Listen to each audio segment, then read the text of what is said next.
Well, hello there. It's very early in the morning on Tuesday, November 8th. There's a lot to talk about when it comes to all the sports we cover here with the sports algorithms. I was at the Caps game tonight. We're going to talk four different sports. We're going to talk the bets that I left everybody with, which were the first time I've done this where the straight bets were a loser. First time. These four weren't that bad because at least the Bruins won and the Islanders came back to win and the under did not happen. There were a lot of goals at this game that I was at tonight. Great game. And Sacramento Kings blew lead. Golden State came back, but there might be a reason. There might be an updated injury report. We're going to talk about that. So much going on here. Talking hockey, basketball, football, really quick, and college basketball is how we're ending this video. And we're going to learn how good college basketball did probably by the end of the video. Get excited to see that because it is incredible. It is incredible from what I've seen so far. Let's just take a really quick look. I have 110 games in here already. It's 96 and 14. How many of the top games won in a row? So far, 50. So far, there's one going on with UCLA and Sacramento State, and the other 49 top one.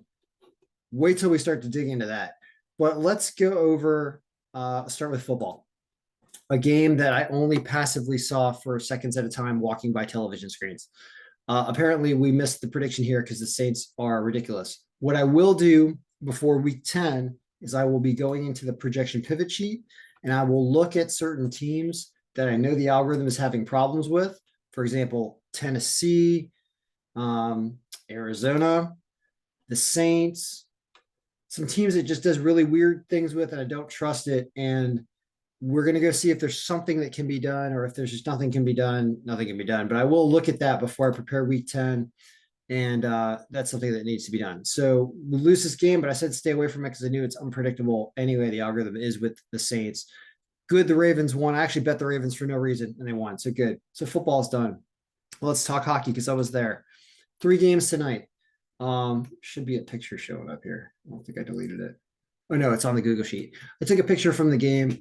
We did seats. It was nice. It was a really McDavid's awesome. Ovechkin's awesome. Everybody scored. We left at the end of the second period because kid had to get home and go to sleep. So it's like we didn't see the end and listen to it on the radio. But amazing game. Lindgren did play good, even though he gives up 4 goals. There's a lot of heart in that game. Both these teams having defensive trouble. You can see Edmonton. They looked a little flat too in the beginning of the game, so I knew it was a game the Caps could win. A lot of fun there. I did bet the Caps just because, even though the algorithm did not say so. It's the only win the algorithm doesn't have in hockey. Boston covers and scores late. I didn't watch the game, obviously, but good for them.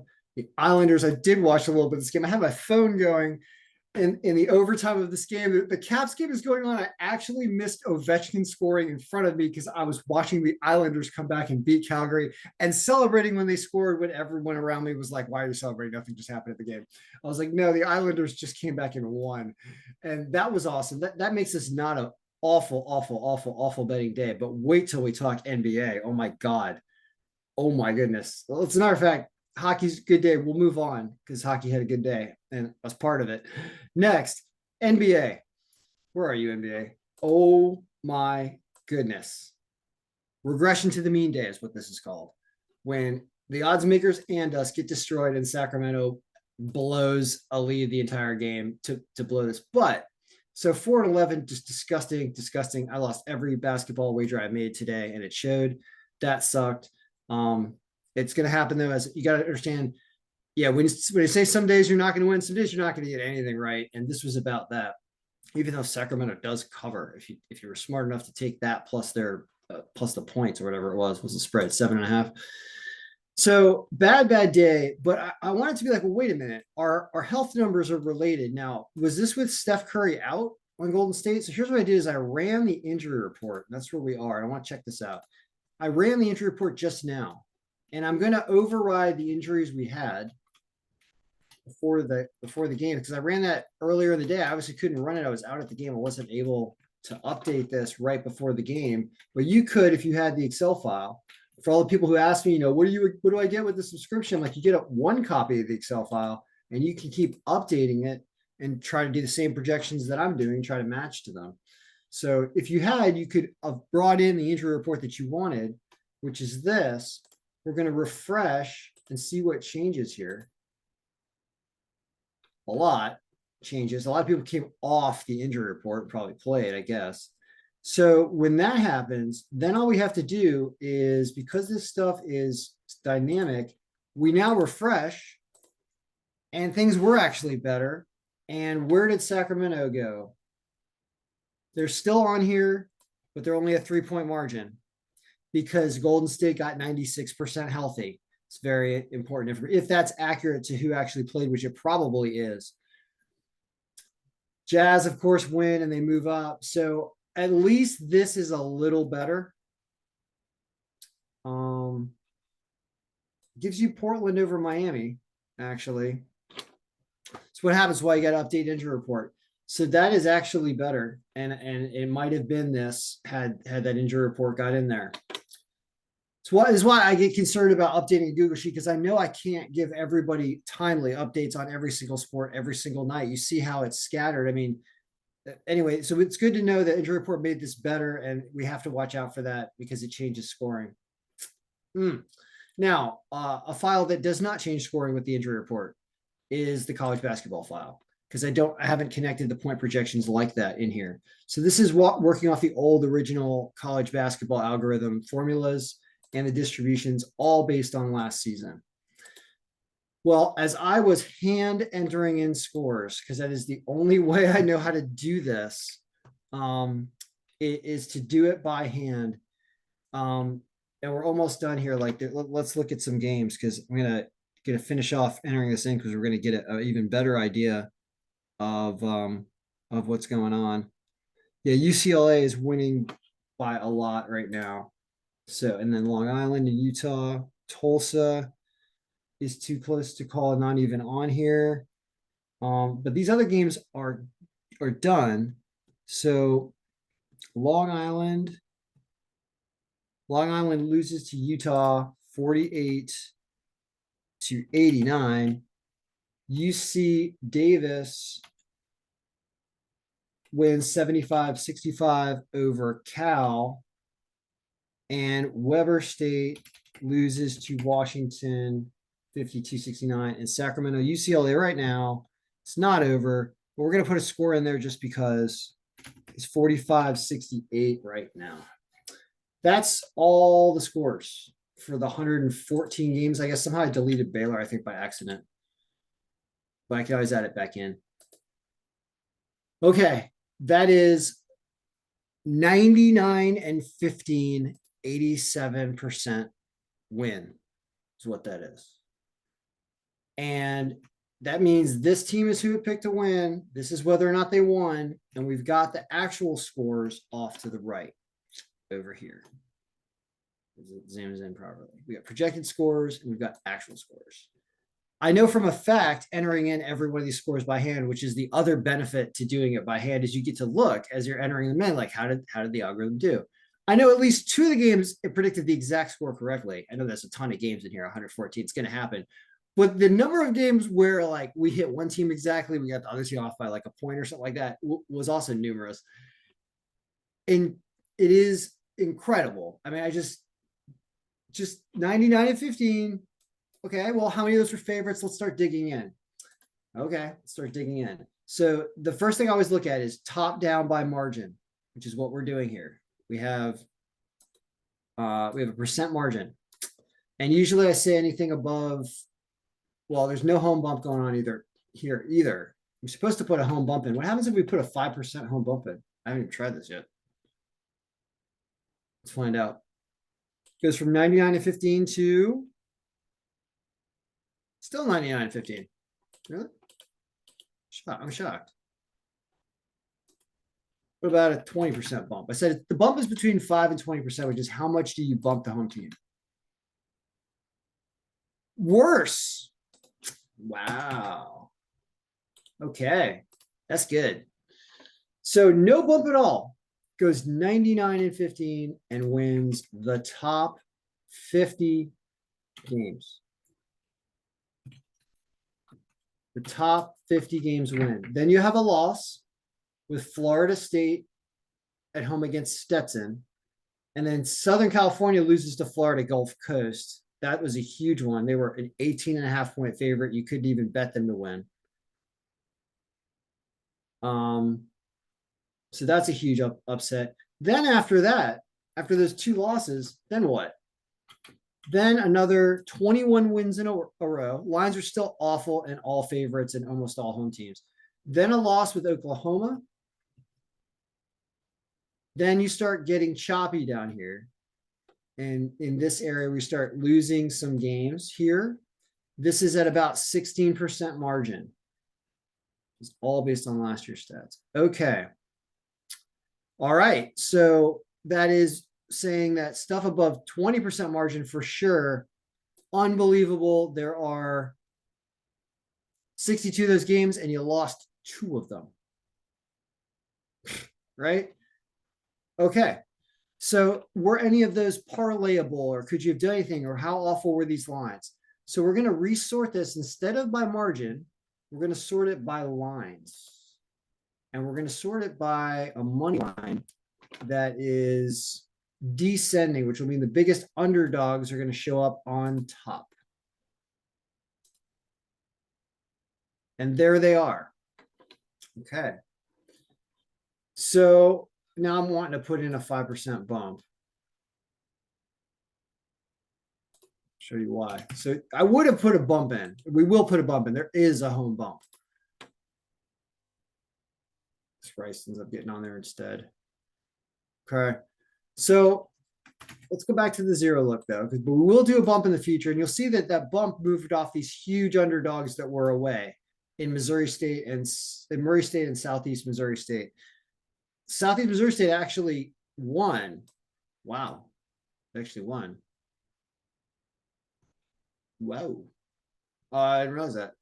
Yeah, I didn't do any betting. By the way, nobody corrected me on the video today when I was saying that college basketball starts tomorrow and Tuesday. Starts on Tuesday.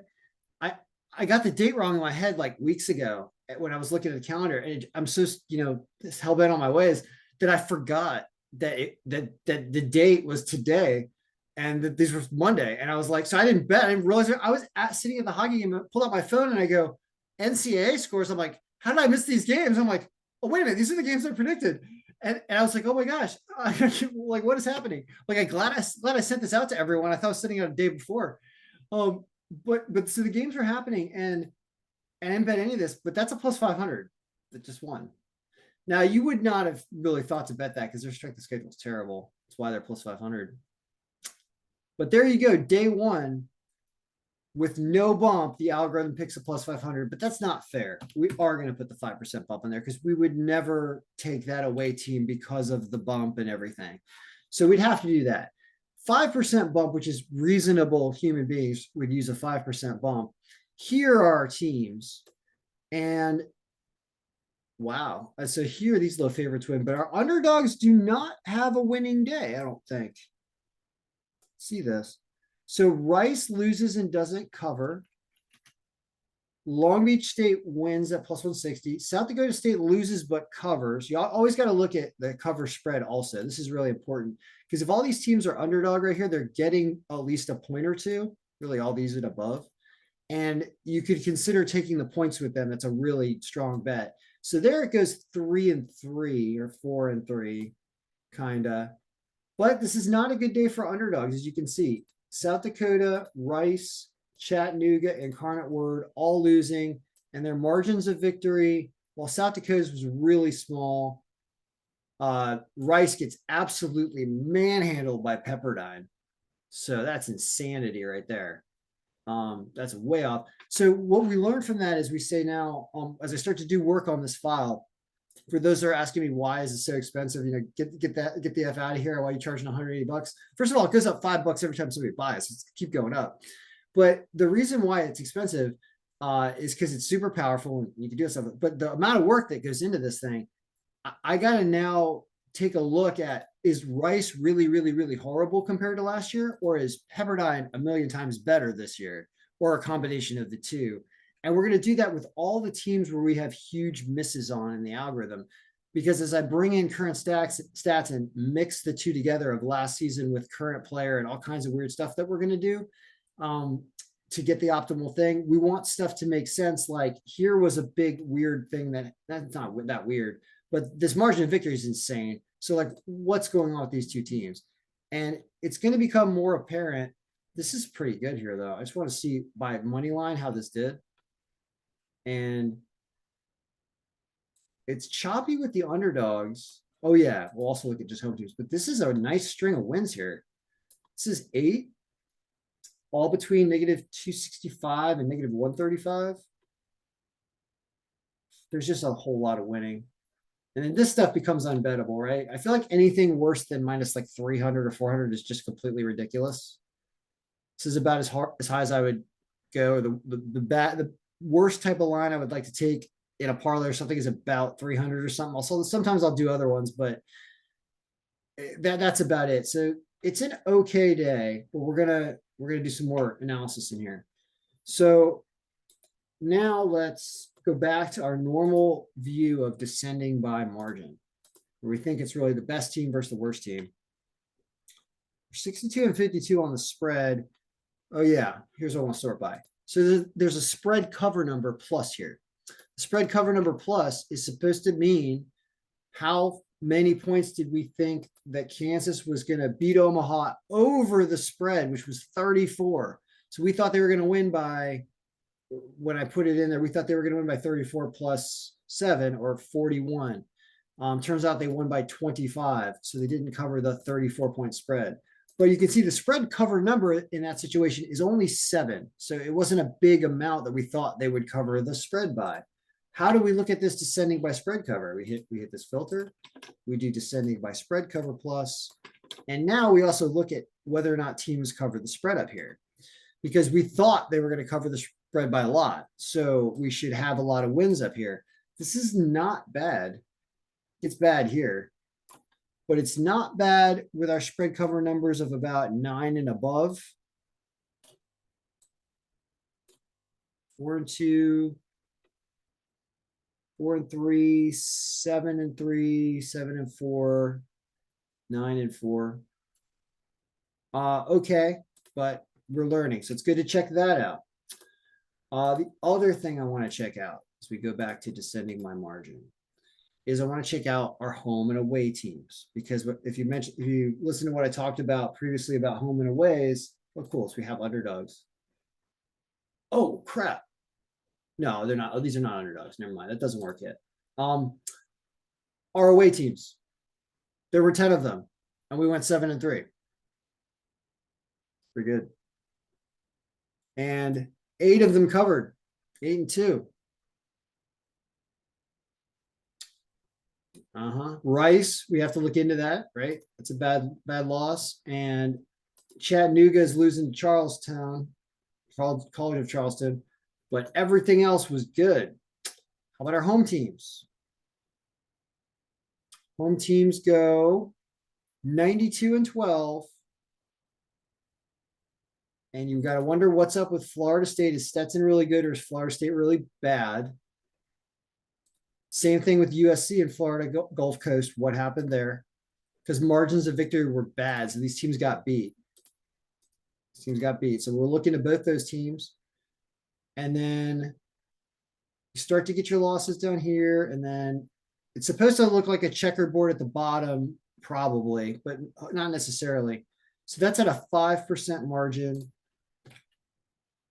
Yeah. And Buffalo won, by the way. Where are they? Right there. They were the pick of the day. They won. They won by a point, even though they're up by like 4. The guy stuck a 3-pointer at the buzzer, basically. They won. They're home and they won. So there's a lot for me to go over and do and work on this. That's why there's a big price tag on it. But if you're, I mean, if you're wagering, I don't know why you like if I bet anything today, I probably would have won. I would have bet Buffalo, would have won. I forgot to bet Buffalo.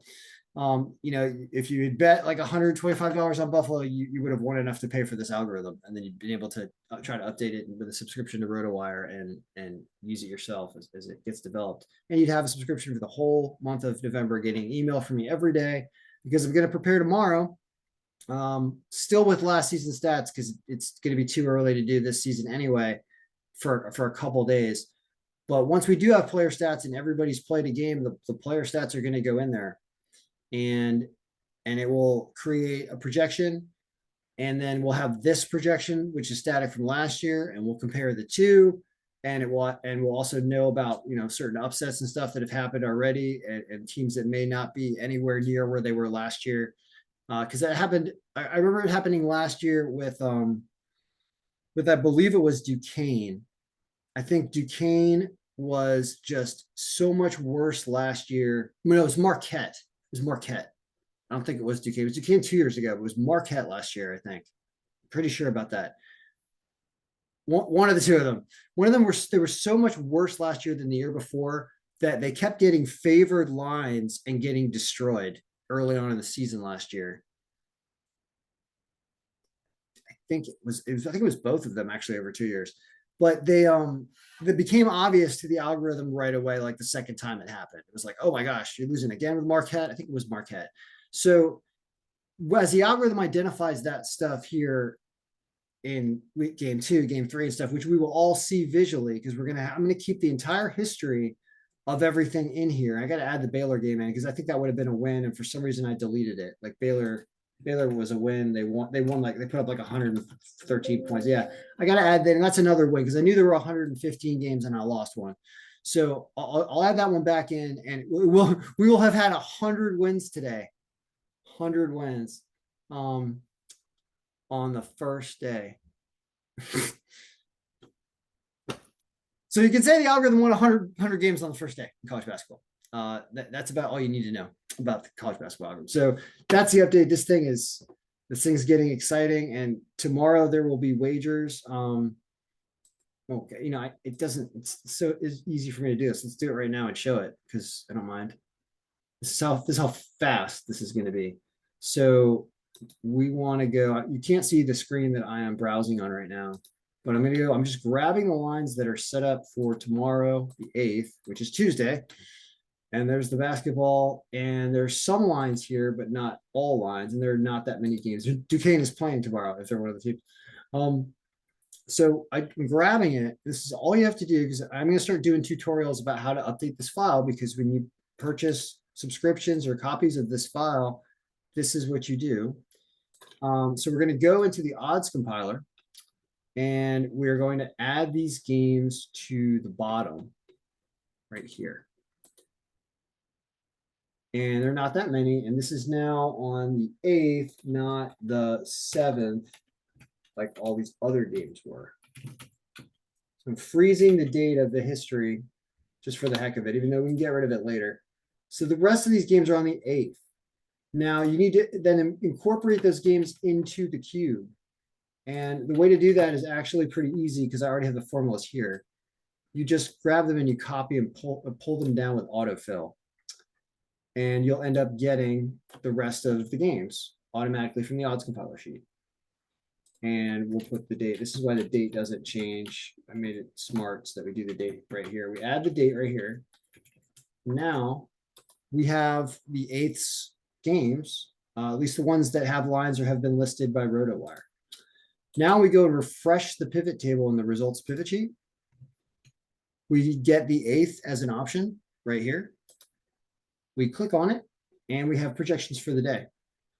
And you can see that at a 5% home bump, we actually have 3 underdogs already in Montana, Hartford, and East Carolina. Montana had a real bad strength of schedule last year against Duquesne. Both Duquesne and Marquette are playing, right? No, just Duquesne. Okay, just Duquesne is playing. And Duquesne's health compared to last year is injured or whatever. I got to do health numbers. Everything's all screwed up still. But that is basically the look. And there are 3 underdogs. 2 of these are home. I mean, East Carolina and Hartford. Anytime you get a home underdog, now there's a 5% bump. So they would normally have a 3, but still. And we don't have actual spreads and stuff. But that's how easy it is. It is. I mean, sorry, that's how easy it is when you don't have to update player stats. There are also team stats and player stats that you need to grab from RotoWire, but these are really, they're just really big, exports. And then there's the injury report we got to do as well. You do those things and you're done. If you don't want to mess up, if yeah, the standings thing's automatic. If you don't want to mess with these percentages or anything, you don't have to do anything else.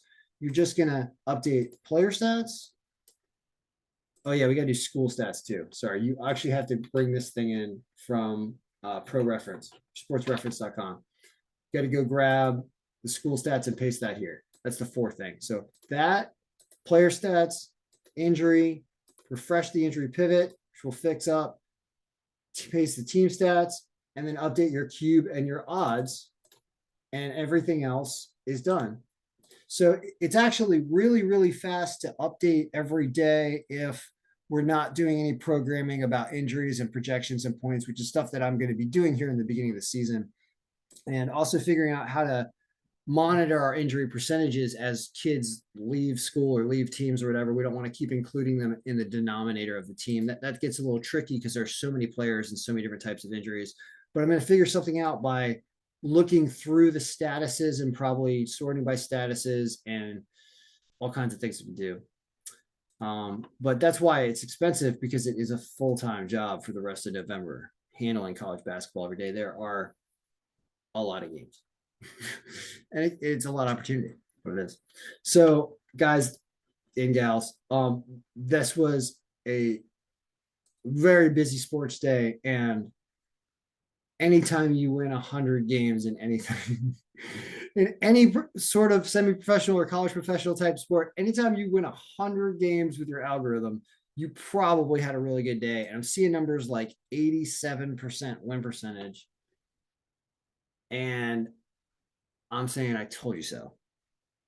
So for those who say it's expensive, okay, it's too expensive for you. But if you have any amount of money, you can take whatever money you have and turn it into more money by following the guidance on here. Just one more thing, just to be like, check this out. So let's go down. I just want to see how close these scores were. This is the best way to look at it. All right, so projected score, actual score. All right, so Pacific scored more than we thought, so did Stanford.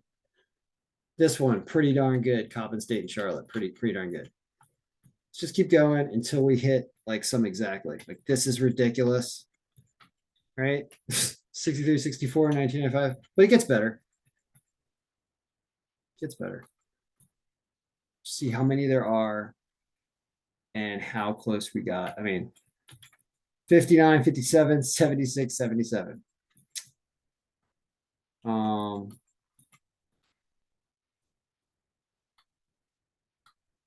mean, they're not all perfect, right? There's a lot of games. Brown, 6580 instead of 6680. Okay. Could it be like lost to Rhode Island? That's what we lost. Let's see what else. 70, 85, 70, 82. 59. No, that's not that good. 68, 81, 69, 80. Just try to do this, right? 59, 73, 56, 73. I thought there were some exact ones.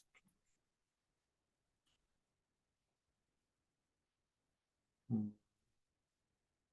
64, 72, 63, 72.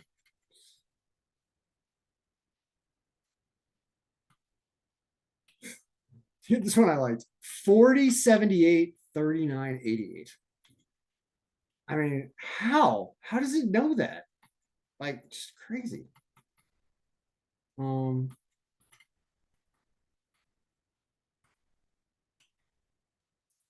54, I mean, I thought there was an exact one. Maybe there's not.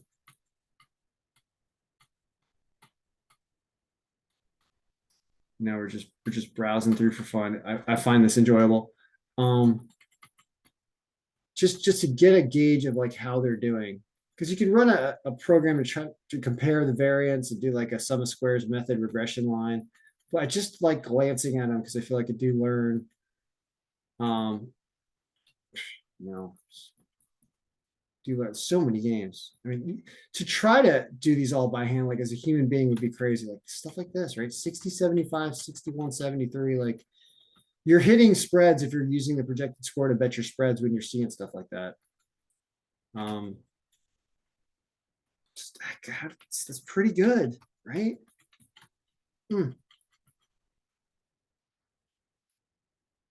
Yeah, 48, 85, 57, 95. Like this is pretty good along the right lines.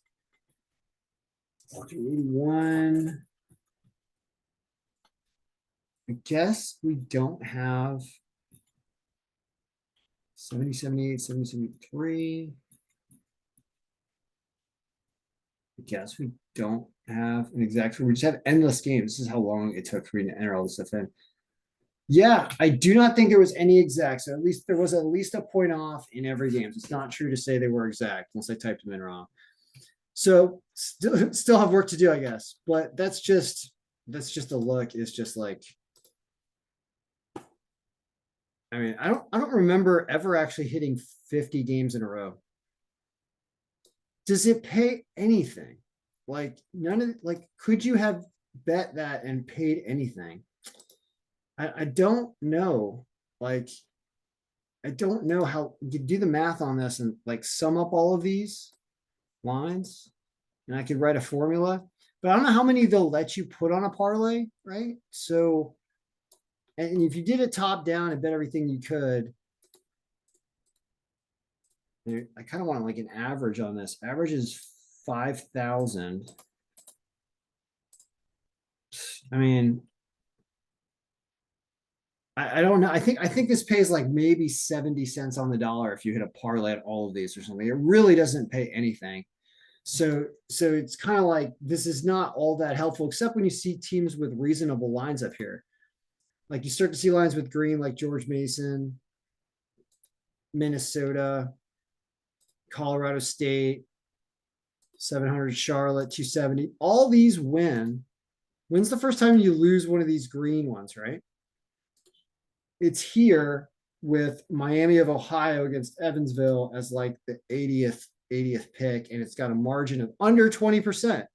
So if you stayed above 20%, you were okay with reasonable lines. It's good to know. All right, I'll talk forever, but there's a lot to talk about college basketball. So I hope you had a good day. If you bet NBA, you didn't have a good day. I understand. So understand when you budget that you're going to have days and sometimes multiple days in a row of that. So expect when you wager to know that if you have a night where you go 1-6, that you don't lose your entire life bankroll. Like you cannot do that every day. I've said that many times. You cannot. But I cashed a lot out yesterday after the big win yesterday. I couldn't go and start betting hundreds and hundreds of dollars a game on stuff. It's just not me. So I pulled a lot of that out, and I bet I actually lost like a couple hundred overall, which I would have won if Sacramento had just won. I would have been up money. It's sad because they were up the whole game. So, which they got moved down to here. Had Sacramento won, or had I just bet Sacramento +8, 7.5, that too also would have won. So there's some bad betting, and I bet the under too much in the Cavs game for some reason. But would have been up anyway. But I still lost a couple $100 today. And it doesn't feel good, but it doesn't feel awful either because I won like 800 or something the day before. So it's like budget appropriately is my advice. And when it comes to college basketball, the days will be few and far between where you go 1-6. That 1-6 don't happen a lot in college basketball unless you're picking them from way at the bottom.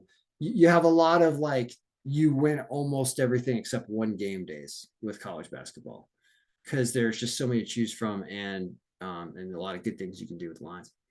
So it was going to get real exciting when I write the programming in and we can identify these weird things that happen, and we'll be moving Florida State and USC down on the list appropriately. So we'll probably get really favorable lines with their opponents, and you can pounce really early in the season when you're taking a gamble on new information and current season information that not everyone has adjusted to yet, and the odds makers haven't adjusted to yet, and you can strike on that. And that's why I said a couple of years ago that it won the top 8 underdogs one day when I started in like the middle of the season in December. And it's because the odds makers had not been using the algorithm yet because I had done it for the year. And so why by not sending it out and making all this stuff public. I mean, I'm really gonna have to bite my tongue and not do public videos about college basketball, even in recap form, because it's going to give away the secrets that I just want. I want to get through November. This is my goal here with this. Like I don't sit down and do goals enough because I just end up just doing everything at once and being all over the place. But I need to set a goal. And the goal with this is I know this thing works incredibly well. And I know it will pay much better if I keep it private. But I also want to share with everyone. I really enjoy proving to everyone that build these algorithms that are the best ever created. So I want to share it. And I'm eventually going to share it. But I'm going to do something I don't normally do, which is I'm going to try to make as much money as possible by taking advantage of the programming I'm going to do early on and the risks I'm going to take in projection form that are more based on current stuff, as well as my understanding of how to do this new distribution, because there's going to be a new distribution of margin, because we're going to have weird stats that are not really good yet, like strength of schedule and rating system stuff that it's not going to be appropriate yet in the first couple parts of the season, which makes you want to leave it as last season's, but you can't leave it as last season's because you're going to want to eventually bring in the current season. So that's why it takes the full amount of November to do that. That's only 20 some days. But these teams will get 3 or 4 games in, and then there'll be enough to use the new school stats sheet for some relevance, even though the distribution is going to be different. And so there's all stuff that we're going to work on day to day. I'm going to give picks to people that subscribe to this, and on the email list, I'm going to tell them what I'm doing and why, and risks I've taken in the file, and compare last season to this season. We're going to do a lot of different stuff. I'm going to share with everyone, and I think everyone's going to be so happy with it. I think we're all going to profit. I was going to promise, I was going to say, if the thing isn't profitable with the straight bets I give you for the month of November, I was thinking about refunding everyone the cost of it. But I don't want to actually, I don't want to actually have to do that. So I'm not going to make that promise. However, I will promise this, which is I'll promise that I'm going to give out straight bets to make, because straight bets are the way to make money the best. Like I did a round robin today that lost miserably when the straight bets didn't lose. I did this round robin and all my basketball games lost. I mean, and so I lost money and basically got nothing back on the round robin. I did this. This is the $200 I lost. It's right here. And had Sacramento won, because I didn't do the straight bets. I freaking forgot. Like I just did this and then didn't do anything else.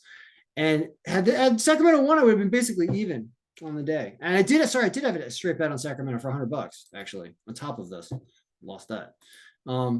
But I won another hockey bet on the Islanders because the Islanders were awesome. Now, point is so all basketball lost. I didn't even touch college basketball. It's freaking 100 wins on the college basketball file. I'm sure I would have taken some home teams and maybe lost one of them, and this round robin would have been a winner. I would have done a bunch of other round robins with all those college basketball games that were on there. Would have taken a bunch of points. I would have taken all the away teams on a round robin. Remember? See what this thing looked like? I do that every time in a round robin. As I go here, this video is going on forever, but you want to learn, you want to make money, then follow me because I'm showing you the way. And we're going to make money in November. Oh yeah, this is my promise. I promise I'm going to do the algorithm and give you straight bets past November if it is not profitable at the end of November 30th. I think it's going to be profitable by November 30th, so it ain't going to matter. But I'll keep doing it until it is profitable to prove to everyone that it is. Away teams, 7-3. Just 7-3.